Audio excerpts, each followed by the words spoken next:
আমরা তাদের জন্য বক্তৃতা করা আর গুলির সামনে বুক পেতে দেয়া এটা এক বিষয় না।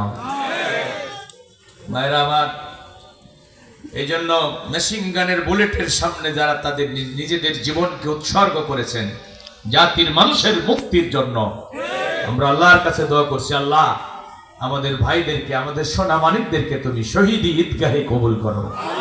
যারা হতো এখনো কেউ হাত হারিয়েছে, পা হারিয়েছে, চোখ হারিয়েছে, হাসপাতালের বিছানায় যন্ত্রণাবিদ্ধ অবস্থায় আছে, আল্লাহ যেন তাদেরকে রহমতের চাদরে আবৃত রাখেন।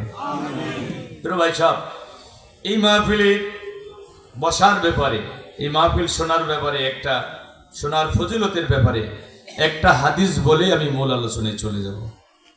এই মাহফিলের ব্যাপারে প্রিয় নবী বলছেন, মা ইজতামা কওমুন আলা যিকরিন।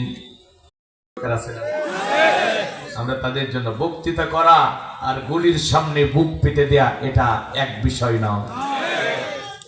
ভাইরা আমার, এই জন্য মেশিন গানের বুলেটের সামনে যারা তাদের নিজেদের জীবনকে উৎসর্গ করেছেন জাতির মানুষের মুক্তির জন্য, আমরা আল্লাহর কাছে দোয়া করছি, আল্লাহ আমাদের ভাইদেরকে, আমাদের সোনা মানিকদেরকে তুমি শহীদি ঈদগাহে কবুল করো।